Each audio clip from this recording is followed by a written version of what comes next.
இயேசு கிறிஸ்துவுக்குள் உடன் பிறந்த சகோதர சகோதரிகளே, அனைவருக்கும் இனிய காலை வணக்கங்கள். இன்னைக்கு 25 வருடங்கள் கணவனும் மனைவியுமாக வாழ்ந்து கொண்டிருக்கின்ற தம்பதியர்கள் எத்தனை பேர்? யாராவது 25 வருஷம் ஜூபிலி முடித்தவங்க, கணவனும் மனைவியும் எல்லாரும் சேர்ந்து அவங்களுக்கு கை தட்டுவோம். உங்கள் எல்லாருக்கும் வாழ்த்துக்கள். 25 வருஷமாக இணைந்து வாழ்ந்திருக்கிறீங்க. யார் 50 வருஷம் கோல்டன் ஜூபிலி யாராவது இருக்கிறீங்களா? இங்கே ஒருத்தவங்க இருக்கிறாங்க, இன்னொருத்தர் அப்படியே இப்போ நான் கோல்டன் ஜூபிலி கொண்டாடுவேன்னு சொல்லிட்டு ஒரு குட்டி குழந்தை தூக்குறாப்புல, அவங்களுக்கு கை தட்டுவோம். வாழ்த்துக்கள். இன்றைக்கு முதல் வாசகத்திலையும் நற்செய்தி வாசகத்திலையும் யாரை பற்றி அதிகமாக பேசப்பட்டது, எதை பற்றி அதிகமாக பேசப்பட்டது அப்படின்னு சொல்லி கொஞ்சம் யோசித்து பார்த்தா திருமுழுக்கு, உறுதி பூசுதல், புதுநன்மை, குருத்துவம், நோயில் பூசுதல், எதை பற்றி பேசப்பட்டது? புரியல. எனக்கு கொஞ்சம் வயசாயிடுச்சு, காது மந்தமாக கேட்குது, சரியாக கேட்க மாட்டேங்குது. கொஞ்சம் சத்தமாக சொல்லலாம். புரியல. அட போயா, இதுக்கு மேலாம் சத்தமாலாம் எங்களால் முடியாது, நாங்கள் இன்னும் சாப்பிடாம வந்து உட்காந்துருக்குறோம், நீ சும்மா சாப்பிட்டு வந்து கேட்டுருக்கிற அப்படி சொல்கிறீங்களா? திருமண வாழ்வை பற்றி, திருமணம் என்னும் அருட்சாதனத்தை பற்றி இன்றைய முதல் வாசகத்திலும் நற்செய்தி வாசகத்திலும் பேசப்படுகின்றது. இன்னைக்கு நாமளும் அந்த திருமண வாழ்வை பற்றி சிந்திக்கலாம். ஓ, உனக்கு என்னையா வந்துச்சு, நீ தான் சாமியார் ஆயிட்டியல்ல, உனக்கு என்ன பொண்டாட்டியா பிள்ளையா, நாங்கள் படுற கஷ்டம், வேதனை, வருத்தம் இதெல்லாம் உனக்கு என்ன தெரியும், நீயே அதை பற்றி பேசணும் அப்படின்னு சொல்லி யோசிக்காம, நானும் அந்த குடும்பத்திலேருந்து ஒரு குடும்பத்திலேருந்து வந்தவன் தான்.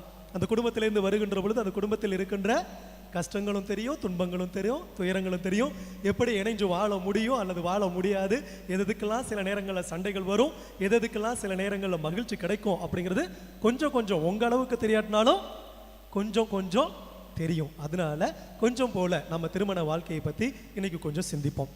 இன்றைக்கு முதல் வாசகம் தொடக்க நூல் புத்தகத்திலேருந்து வாசிச்சாங்க, அப்படி தானே? கடவுள் என்ன பண்ணுறாரு? எல்லாத்தையும் படைக்கிறாரு.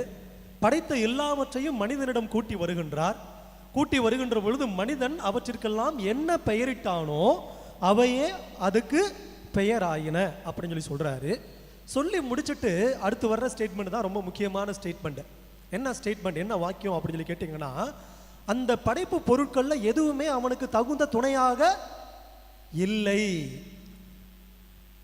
ஆடுகள், மாடுகள், பன்றிகள், கோழிகள் அல்லது பூனைகள், நாய்கள், கழுதைகள் அல்லது குதிரைகள் அல்லது வேறு விதமான விலங்கினங்கள் எதுவும் அவனுக்கு தகுந்த துணையாக இல்லை. மரங்கள், செடிகள், கொடிகள், மலர்கள் இவையெல்லாம் அவனுக்கு தகுந்த துணையாக இல்லை. மீன்கள், அப்புறம் கடல்வாழ் உயிரினங்கள் எதுவுமே அவனுக்கு தகுந்த துணையாக இல்லை. வானத்து பறவைகள் எதுவுமே அவனுக்கு தகுந்த துணையாக இல்லை. படைப்பு பொருட்கள் எதுவுமே, கல்லு, மலை, மண்ணு எதுவும் அவனுக்கு தகுந்த துணையாக இல்லை அப்படின்னு சொல்லி கடவுள் பார்த்துட்டு அவனுக்கு தகுந்த துணையாக யார் இருப்பாருன்னு சொல்லிட்டு ஒருத்தரை உருவாக்குறாரு. யாரை உருவாக்குறாரு? பெண்ணை உருவாக்குகிறார். அப்போ ஒரு ஆணுக்கு தகுந்த துணை யாருன்னு சொல்லி கேட்டா பெண்ணு தான். அதே போல ஒரு பெண்ணுக்கு தகுந்த துணை யாருன்னு சொல்லி கேட்டா யாரு? ஒரு ஆணு தான். ஆணுக்கு ஆண் தகுந்த துணை கிடையாது, பெண்ணுக்கு பெண் தகுந்த துணை கிடையாது. பெண்ணுக்கு ஒரு நாய்க்குட்டி அல்லது ஒரு பூனைக்குட்டி அல்லது ஆணுக்கு ஒரு கினிபிக்கு அப்படின்னு சொல்லிட்டு வீட்டில் வச்சு வளர்க்கக்கூடிய அந்த செடிகள், கொடிகள், மரங்கள் எதுவும் தகுந்த துணை கிடையவே கிடையாது. ஒரு ஆணுக்கு பெண்ணு தான் தகுந்த துணை, ஒரு பெண்ணுக்கு ஆணு தான் தகுந்த துணை அப்படின்னு சொல்லி நம் கடவுள் உருவாக்குகிறார். ஆணிடமிருந்து அவள் எடுக்கப்பட்டதால், ஆணிடமிருந்து அவள் உருவாக்கப்பட்டதால் அவளுக்கு பெயர் என்ன? அவளுக்கு பெயர் என்ன? பெண்ணு. சரி, இது ஒரு பக்கம். ஸோ தகுந்த துணை யாரு, ஆணுக்கு யாருன்னு சொல்லி தெரிஞ்சிருச்சு. அதற்கு அடுத்தபடியாக இவங்க 2 பேருமே பெர்ஃபெக்ட் பீயிங்கா, அதாவது எல்லாமே 2 பேருமே நிறை உள்ளவர்களா அப்படின்னு சொல்லி கேட்டோம்னா இல்ல. ஆண்ட ஒரு குறை இருக்குது, பெண்கிட்டையும் ஒரு குறை இருக்கின்றது. இந்த 2 குறைபாடு உள்ளவர்களும் இணைந்து திருமணம் என்னும் அருட்சாதனத்தில் இணைந்து நிறை உள்ளவர்களாக இருக்க வேண்டும் என்று கடவுள் விரும்புகிறார். அதனாலதான் அந்த திருமணம் என்னும் பந்தத்தை உருவாக்கி திருமணத்தில் சொல்லப்படுகின்றது. என்ன சொல்லப்படுது? இனிமே அவர்கள் இருவர் அல்ல, ஒரே உடல், ஆண் தன்னிலே நிறைவு பெற்றவன் கிடையவே கிடையாது. அதே போல பெண்ணும் தன்னிலே நிறைவுள்ளவள் கிடையவே கிடையாது. ஆணை நிறைவாக்குபவள் பெண், பெண்ணை நிறைவாக்குபவன் ஆணு. அப்போ ரெண்டு பேருமே வீக்னஸ் உள்ளவங்க தான். ரெண்டு பேருக்குமே குறைகள் இருக்கின்றது. ரெண்டு பேருக்கும் கோபங்கள் வரும். ரெண்டு பேருக்கும் ஈகோ வரும். ரெண்டு பேருக்கும் சண்டை சச்சரவுகள் வரும். ரெண்டு பேருக்கு இருவிதமான கொள்கைகள் இருக்கலாம். இரண்டு பேருக்கும் இருவிதமான எண்ணங்கள் இருக்கலாம். ஆனா இவர்கள் இருவரும் திருமணத்தால் ஒன்றிணைக்கப்பட்டு ஒரே உடலாக மாறுகின்றனர். அப்படிங்கிறது திருமண திருவருட்சாதனம். அப்போ ஒன்றாக மாறுகின்ற பொழுது, இதனாலதான் இதுக்கு முன்னாடி இவர் இன்னாருடைய மகன், இவர் இன்னாருடைய மகள் அப்படின்னு சொல்லி சொல்லப்பட்டவர்கள், இவங்க இன்னாருடைய பொண்டாட்டி, இவங்க இன்னாருடைய புருஷன் இல்லையா, இவங்க இன்னாருடைய கணவன், இவங்க இன்னாருடைய மனைவி அப்படின்னு சொல்லி தான் அழைக்கப்படுகிறார்கள் இல்லையா. அப்போ இரண்டு பேரும் இனிமே வேறு வேறு கிடையாது. இரண்டு பேரும் ஒருவர். இதுக்கு முன்னாடி அவங்க அப்பா அம்மாவோட ஒன்றிணைந்து இருந்தார்கள். அவங்க அப்பா அம்மாவுடைய சாயலாக இருந்திருந்திருக்கலாம். ஆனா இனிமே இவங்க ரெண்டு பேரும் அந்த சாயலை விட்டு இந்த சாயலில் இணைந்திருக்கிறார்கள். எந்த சாயல்ல? கணவன் மனைவியுடைய சாயலையும், மனைவி கணவனுடைய சாயலையும். இவர்கள் இருவரும் நம்ம எல்லாருமே சேர்ந்து கடவுளுடைய சாயலையும் இணைந்திருக்கின்றோம் அப்படிங்கிறத உணர்த்துகின்றது திருமணம் என்கின்ற திருவருட்சாதனம். ஒரு முறை ஒரு கணவனும் மனைவியும் ஹோலி லேண்டுக்கு, ஹோலி லேண்டுனா எதை சொல்லுவோம்? ஹோலி லேண்டுனா எதை சொல்லுவோம்? புனித அந்தோணியார் திருத்தலமா? புனித அந்தோணியார் திருத்தலம் ஹோலி லேண்ட் அப்படிதானே? இதுவும் ஹோலி லேண்டு தான். ஆனால் ஹோலி லேண்டுனா எதை சொல்லுவோம்? ஐயோ தெரியாதா? இது வரைக்கும் யாருமே போனது கிடையாதா? சரி, ஃபாதர்கிட்ட சொல்லி இஸ்ரேலுக்கு ஒரு புனித பயணம் போட்டுடலாம். அங்கே போனால் இப்போ போனோம்னா குண்டு போட்டு காலி பண்ணிடுவாங்க. ஈரான் எப்போ அடிப்பான்னு சொல்லி தெரியாது. அதனால் இப்போ போக வேண்டாம், போர்கள்லாம் ஓயட்டும், அதுக்காக ஜெபிப்போம், அப்புறம் போகலாம். அது மாதிரி அவங்க போர்கள்லாம் நடக்காத போது கணவனும் மனைவியும் சேர்ந்து அந்த புனித பயணமாக இஸ்ரேல் தேசத்திற்கு செல்கிறார்கள். அங்கே போயிட்டு இயேசு கிறிஸ்து வாழ்ந்த பாலஸ்தீனம், அப்புறம் எங்கெல்லாம் வாழ்ந்தாரு? ஜெருசலேமு, அப்புறம் எங்கெங்கெல்லாம் போனார்? அவர் எங்கெங்கேயோ போனார். அதெல்லாம் எனக்கு இம்பார்ட்டன்ட்டு. நான் சும்மா போயிட்டு இனிமேல் சுற்றிட்டு வரணும், அவ்வளோதான். ஓகே, அவர் போனார். போய் வாழ்ந்த இடத்த போய் பார்க்குறதாண்டி போனாங்க. போய் பார்த்து கொண்டு இருந்த பொழுது திடீரென்று மனைவிக்கு உடம்பு சரியில்லாமல் போச்சு. அங்கே இறந்துடுறாங்க. எங்கன்னா கல்வாரி மலையை பார்த்துக்கிட்டு இருக்கிறாங்க. கல்வாரி மலையை பார்த்துட்டு இயேசுவை அடக்கம் செய்த இடத்த பார்த்துக்கிட்டு இருக்கிறாங்க. அந்த இடத்துக்கு வந்தபோது திடீர்னு பார்த்தா அவங்களுக்கு நோய்வாய்ப்பட்டவங்க திடீர்னு இறந்துடுறாங்க. இறந்த பிற்பாடு அங்கிருக்கு அடக்கம் செய்கின்ற அந்த குழுவை சேர்ந்தவர்கள் சொல்லுகிறார்கள், நீங்க உங்களுடைய மனைவியை இதே பகுதியில் அடக்கம் செய்யணும்னு சொல்லிட்டு விருப்பப்பட்டீங்கன்னா ஒரு $3000 கொடுத்தா போதும். உங்க ஊருக்கு கொண்டு போகணும், அவங்களுடைய ரிமைன்ஸை உங்க ஊருக்கு கொண்டு போய் நீங்க அடக்கம் செய்யணும்னு பார்த்தீங்கன்னா $1,00,000 வரைக்கும் செலவாகுங்க அப்படி சொல்லிட்டு அந்த கணவன்கிட்ட சொல்றாங்க. அந்த கணவன் உடனே சொன்னாப்ல, வேணாங்க, நான் $30,000 கொடுத்துட்றேன் அப்படி சொல்லி இங்கேயே புதைக்கிறதுக்கு $30,000 கொடுத்துட்றேன்.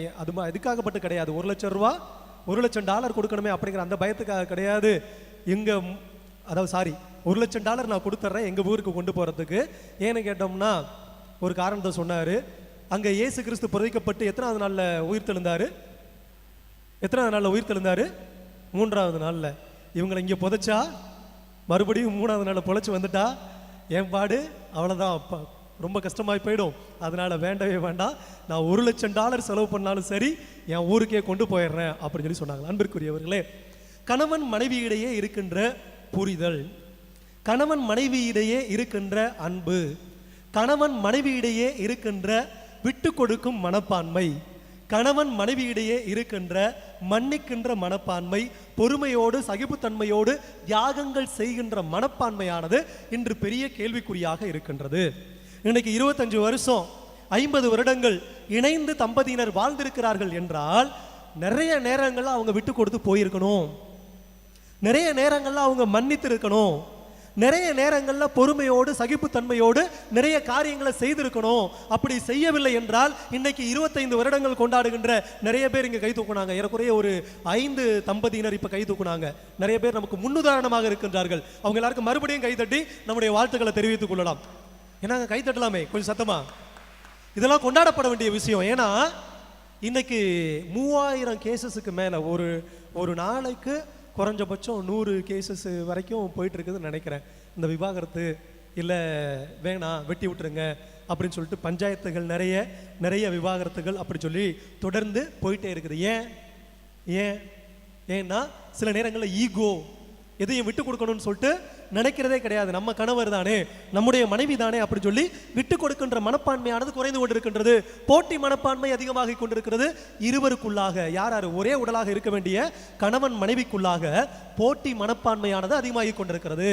நீ பெருசா நான் பெருசா பார்க்கலாவா, நான் கொண்டு வந்ததை நீ அநியாயமா செலவு பண்ணிட்டு இருக்கிற, எல்லாத்தையும் வித்துட்ட, எல்லாத்தையும் இது பண்ணிட்ட, திருப்பி மறுபடியும் என்னன்னா என்கிட்ட இருக்கிறது எல்லாத்தையும் பிடிக்கி கொண்டிருக்கிற, அது மட்டும் இல்லாம ஒழுங்கா உருப்படியா வாழ மாட்டேங்கிற, அதே போல உண்மையாக நடந்து கொள்ள மாட்டேங்கிற, சில நேரங்களில் சந்தேக பிசாசு, உண்மையாக நடந்து கொள்ள மாட்டேங்கிற அப்படி சொல்லிட்டு சண்டை சச்சரவுகள், அதனால வந்துட்டு பெரிய கலவரங்கள், அதனால அதுக்கப்புறம் திருப்பி கொஞ்ச நாள்ல போயிட்டு கேஸு, எங்களை வேணாம், வாழ முடியாது, இதுக்கு மேல எங்களால சேர்ந்து இருக்க முடியாது அப்படி சொல்லி பிரித்து விட்டு விடுங்கள் அப்படின்னு சொல்லி நிறைய பேர் நிற்கின்ற சூழ்நிலையில் அன்பிற்குரியவர்களே, இன்றைய நற்செய்தி வாசகமானது நமக்கு சொல்லுகின்ற செய்தி, திருமணம் என்பது ஒரு கான்ட்ராக்ட் அல்ல, திருமணம் என்பது ஒரு ஒப்பந்தம் அல்ல. இந்த கான்ட்ராக்ட் போட்டு விட்டு 5 வருஷம் 10 வருஷம் இருப்பேன், பிடிச்சிருந்தா நல்ல, அது பேர் என்ன சொல்றது, பலன் கிடைச்சிச்சுன்னா வியாபாரத்தில் போடுவாங்கல்ல கான்ட்ராக்ட், இல்லை ஒரு வீடு எழுதி வாங்குறதுக்கு கான்ட்ராக்ட் போடுவாங்க, நல்ல பலன் கிடைச்சிச்சு, நல்ல வருமானம் வந்துச்சு, நல்லபடியாக இருந்துச்சுன்னா நான் அதை ஒத்துக்குவேன், இல்லையா அது வேண்டாம், 3 வருஷத்தில் 2 வருஷத்தில் 5 வருஷத்தில் முடிச்சுக்கிட்டு போயிட்டே இருப்பேன். இது கான்ட்ராக்ட் கிடையவே கிடையாது. அன்பிற்குரியவர்களே, திருமணம் என்பது இங்க எங்க நிறைவேற்றப்படுகிறது? நம்முடைய ஆலயத்தில் நிறைவேற்றப்படுகின்றது. இங்க வந்த பிற்பாடு நாம, அதுவும் கணவனும் மனைவியும் 2 பேரும் உங்களுடைய வலது கைகளை என்ன பண்ணுங்க சேர்த்து பிடிங்க அப்படின்னு சொல்லி சொல்லுவாங்க இல்லையா, சேர்த்து பிடிக்க சொல்லுவாங்க. பிடிச்சிங்களா பிடிக்கலையா? யாரெல்லாம் இங்க கணவன் மனைவியா இருக்கிறீங்க? பிடிச்சிங்களா இல்லையா? பிடிச்சிங்கல்ல? நான் பிடிச்சு காட்டுறாங்க. 25 வருஷம் கொண்டாடக்கூடிய ஜூபிலியரியன்ஸ் வெள்ளி விழா ஆண்டு நாயகன் நாயகி. ஓகே, பிடித்தார்கள். அன்னைக்கு பிடிக்கப்பட்ட கைக இன்னைக்கு சில நேரங்களில் உதறிவிட்டு சென்று விடுகின்றோம். இன்பத்திலும் துன்பத்திலும் உடல் நலத்திலும் நோயிலும் நான் உனக்கு பிரமாணிக்கமாயிருந்து என் வாழ்நாளெல்லாம் உன்னை மிதிக்க தான் செய்யறாங்க இல்லையா? ஒரு சில பேர் அப்படிதான் சொல்றாங்க. அங்க சொல்லும் போதே மனசுக்குள்ளேயே நினைச்சுக்கிறேன், வாடி வந்தல வச்சு மிதிக்கிறனாலப்பா அப்படி சொல்லிட்டு, வாடா உன்னை நான் ஒரு கை பார்க்கறடா அப்படின்ற மாதிரி. ஆனா அந்த திருமணத்து பந்தத்துக்கு இணைவதற்கு முன்பாக ஒரு 6 மாசமோ இல்ல 3 மாசமோ அதுக்கு முன்னாடி வரைக்கும் கண்ணே கலைமானே அன்பே தேனே ஆருயிரே என் இதயத்தின் இதய துடிப்பே அப்படி இப்படிலாம் பேசிட்டு அது முடிச்ச பிற்பாடு இந்த வருது பாரு சனிய குண்டம்மா மூஞ்ச பாரு, இது மூஞ்ச முடிச்சுட்டு போனோம்னா விடியுமா, எந்த ஒரு காரியமும் நடக்க மாட்டேங்குது அப்படின்னு சொல்லிட்டு சில நேரங்கள்ல அன்பிற்குரியவர்களே, அப்போதைக்கு கற்கண்டாக தேனாக தேனினும் இனிய அமிர்தமாக இனித்தவர்கள் அப்படிலாம் பேசப்பட்டவங்க, போற்றப்பட்டவங்க. அதுக்கு அடுத்தபடியா வேற விதமான வார்த்தைகள். அன்பிற்குரியவர்களே, மறந்து விடாதீர்கள், கடவுள் முன்னிலையில் நீங்கள் வாக்கு கொடுத்திருக்கிறீர்கள். என்ன வாக்கு? இன்பத்திலும் துன்பத்திலும் கடைசி வரைக்கும் என் வாழ்நாள் எல்லாம் அப்படின்னு சொல்லிட்டு நம்முடைய வாழ்நாளில் கொஞ்ச நாள் வாழ்ந்த உடனே 3 மாசம் 4 மாசம் வாழ்ந்த உடனே அதை பிரித்து கொண்டு செல்வது தவறான ஒரு காரியம். அதான் திருச்சபையே கொடுக்குதே ஃபாதர் அப்படின்னு சொல்லி ஒரு சில பேர் சொல்லலாம். திருச்சபையே என்ன பண்ணுது? திருமணத்தை முறித்து வைப்பதற்குன்னு சொல்லி ஒரு சில இதெல்லாம் பண்ணுதே ஃபாதர். இல்லைங்க, திருமணத்தை திருச்சபை ஒருபோதும் முறிப்பது கிடையவே கிடையாது. சில காரியங்களுக்காக, சில சந்தர்ப்ப சூழ்நிலைகளுக்காக சிலவற்றை பொறுத்து கொண்டு விட்டுவிடுகிறது, விலகி வாழ சொல்லுகிறது. எப்போது என்றால், ஒரு திருமணம் வேலிடான திருமணம் அப்படின்னு சொல்லி கேட்டோம்னா, அந்த திருமணம் வேலிடான திருமணம் அப்படின்னா 2 பேரும் முழு உள்ளத்தோடு முழு ஆற்றலோடு முழு மனதோடு அவர்கள் ஏற்றுக்கொண்டு இங்கு வந்து அந்த வாக்குறுதியை கொடுக்க வேண்டும். அப்படி கொடுக்காம ஒருவேளை ஒருத்தரை கடத்தி கொண்டது வச்சு நீ சொல்லலன்னா உங்க அப்பா அம்மாவை கொண்டுருவேன் அப்படின்னு சொல்லிட்டு இங்க திருமணத்தை கொண்டு வந்து வச்சிருந்தாங்கன்னா அது இன்வேலிட். அந்த திருமணமானது அது என்ன சொல்றது, நியாயமான ஒரு திருமணம் கிடையாது. அதனால அது மாதிரி காரியங்களுக்கு திருமணத்தை தடை செய்வார்கள். இது வேண்டாம், இது நல்ல திருமணம் கிடையாது, வேலிடான திருமணம் கிடையாது அப்படின்னு சொல்லுவாங்க. அதே போல ஒருவருக்கு விதவிதமான குறைபாடுகள் இருக்கிறது. சைக்கலாஜிக்கலி மென்டலி ஒரு மாதிரி வித்தியாசமா இருக்கிறாரு, அந்த பொண்ணும் வித்தியாசமா இருக்கிறாங்க.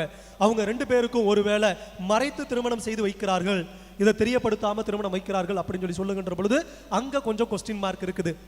சில நேரங்களில் வாய்ப்பு இருந்தால், அவங்க பின்னாடி மாறக்கூடிய வாய்ப்பு இருந்தால் திருமணத்தை ஓகே வேலிட், அந்த திருமணம் மாற முடியாது, அவங்க அப்படித்தான் இருப்பாங்க அப்படின்னா அது இன்வேலிட் அப்படிங்கிற மாதிரி ஒரு சில காரியங்களுக்கு மட்டும் அந்த திருச்சபையானது பொறுத்து கொள்கிறது.